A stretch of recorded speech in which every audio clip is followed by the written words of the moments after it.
দিবসের দিন উড়িষ্যা থেকে আমাদের এক বোন এসেছিল মেডিকেল পড়তে দুর্গাপুরের আইকিউ সিটিতে।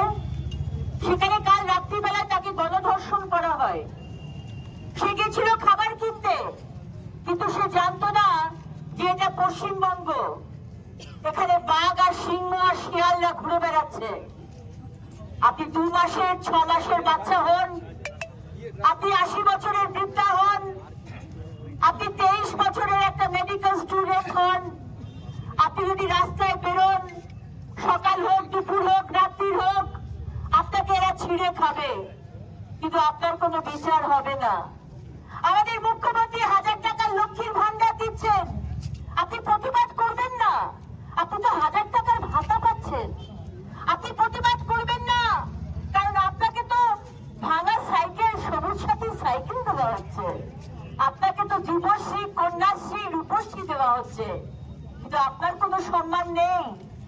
এখানে কোটি কোটি টাকা খরচা করে তৃণমূলের নেতা, মন্ত্রী, কাউন্সিলর তারা দুর্গা পুজো করে, তারা কালী পুজো করে, তারা জগদ্ধাত্রী সরস্বতী পুজো করে, কিন্তু আজকে এই রাজ্যের যারা মা সরস্বতী, মা লক্ষ্মী, মা দুর্গা, তাদের কোনো সম্মান নেই। আমাদের রেট বেঁধে দিয়েছেন মুখ্যমন্ত্রী। ফুল রেপের একটা রেট, হাফ রেপ যদি হয় তার আবার একটা রেট। আপনি যদি নাবালিকা হন আপনি একটা রেট পাবেন, আপনি যদি সাবালিকা হন তাহলে আরেকটা রেট পাবেন। আজকে আসানসোল দক্ষিণের মানুষ যাদেরকে আমি আটকে রেখেছি, ক্ষমা চাইছি। যারা আমার কথা শুনতে পাচ্ছেন বা আমার সংবাদ মাধ্যমে তারা আপনাদের কাছে আমার কথা পৌঁছবে, ভাববার সময় এসেছে। এখনো ভাববেন না দুর্গাপুরের মেয়েটার গণধর্ষণ হয়েছে, আপনার বাড়ির মেয়েটার তো হয়নি, প্রতিবাদ করবেন না? 2 দিন বাদে আপনার মা, আপনার স্ত্রী, আপনার কন্যা সন্তান বা আপনার বোনের উপরেই হামলা হবে, তখনও কিন্তু আমরা প্রতিবাদ করব।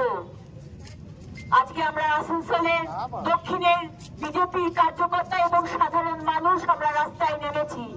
আমরা প্রতিবাদ করতে পারি, আমরা আর কিছু করতে পারি না।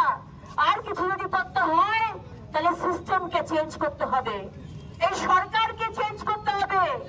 আমরা ভোট দিয়ে এই সরকারকে এনেছিলাম, কিন্তু মমতা ব্যানার্জি আপনার মহিলাদের উপর কোনো দায়বদ্ধতা নেই, কোনো অ্যাকাউন্টেবিলিটি নেই।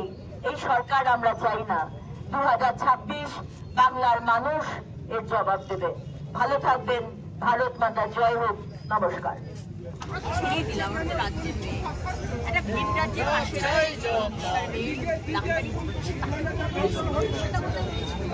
খাবার থেকে সন্ধ্যাবেলায় বলছি আমরা স্টেটমেন্ট দিন, কি বলবেন? আমাদের চরিত্রের দোষ, ছোট চুল ছিল, নিশ্চয়ই রেপ খাওয়া উচিত ছিল, প্রেম ছিল, নিশ্চয়ই রেপ খাওয়া উচিত ছিল, বয়ফ্রেন্ড ছিল, সেই রেপ খাওয়া উচিত, এরকম কোথায় স্টেটমেন্ট দেবে?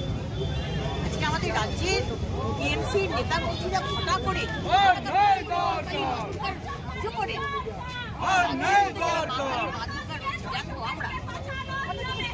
আমাদের মুখ্যমন্ত্রী ফুল রেপের একটা রেপ, হাফ রেপ হলে আবার নাবালিকার একটা রেপ, সাবালিকার আরেকটা। এটা হচ্ছে আমাদের মুখ্যমন্ত্রী মহিলা, উনি আমাদের অর্থাৎ দেখাই যাচ্ছে।